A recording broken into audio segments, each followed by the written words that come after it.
Today I'm at the ESCONDIDO Corps, where they serve a variety of ages and cultures. On site they have 98 Silvercrest seniors representing a large Chinese population, some Filipino and Hispanics, along with American and Russian cultures. They provide grocery delivery to the residents on Wednesdays and hot meals on Fridays. They serve the community with Monday and Friday fresh food distribution and emergency food available every day. The Homeless Outreach Ministry runs daily from 9:30 to 4 with ready-made meals, hygiene, bathing items, sleeping bags, socks and rain and cold weather gear.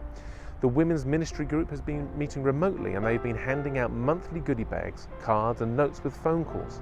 Sundays are online right now, but they are looking forward to meeting again soon, as well as restarting a whole host of other programs that have been impacted by COVID, including many youth, music and adult ministries. A prayer request from Captains Mark and Denise Littrell is for God to lead them so that they might lead others to Him and that there might be a light in this community helping those with the most need.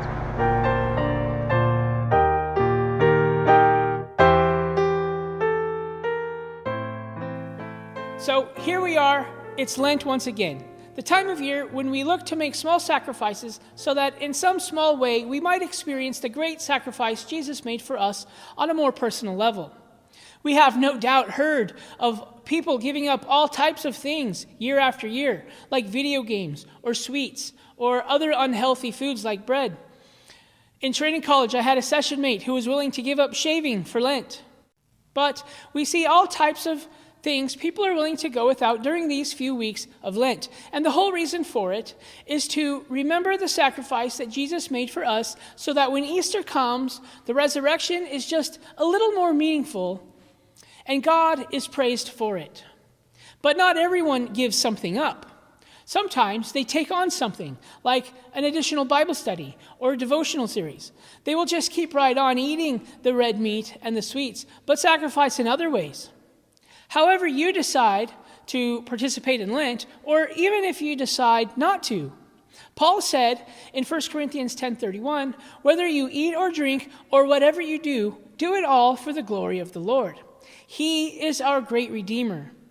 And Easter is how we remember not only his death, but his resurrection. And we give him praise and we glorify him for his love for us and for all that he has done for us. Our sacrifice during Lent only helps us to appreciate all that he did for us. So, whatever you do, do it all for the glory of the Lord. And that is what Lent is all about.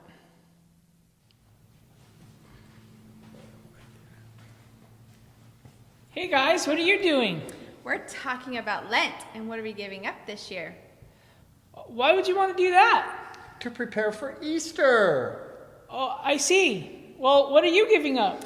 Well, I'm already sweet, and I can't get any sweeter. So this year, I'm giving up candy for Lent. And I love candy so much, and I got so much for Valentine's. This is my sacrifice.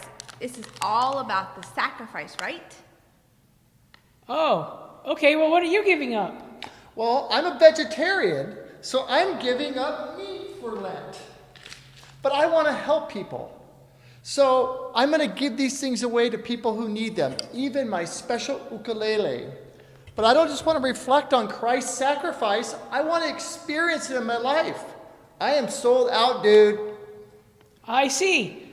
Well, I want to prepare my heart for Easter too, but does giving something up really help you get closer to Jesus? I mean, he gave up so much for us already, and I know there's no way that I could outgive Jesus. So does giving up candy and giving up meat really help me to get closer to Jesus?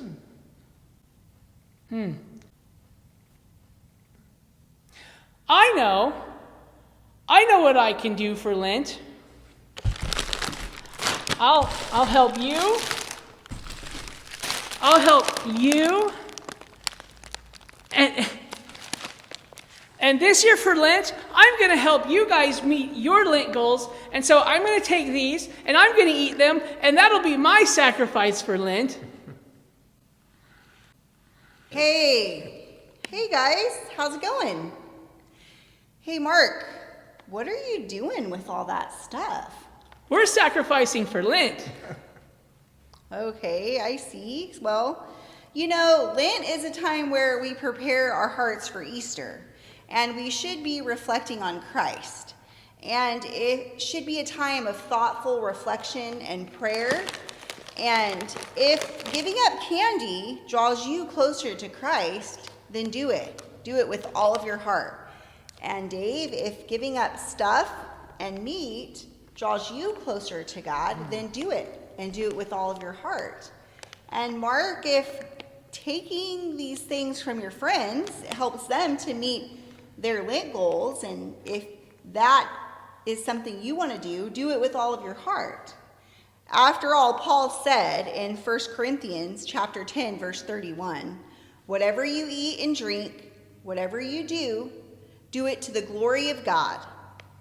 After all, that is what Lent is all about, right?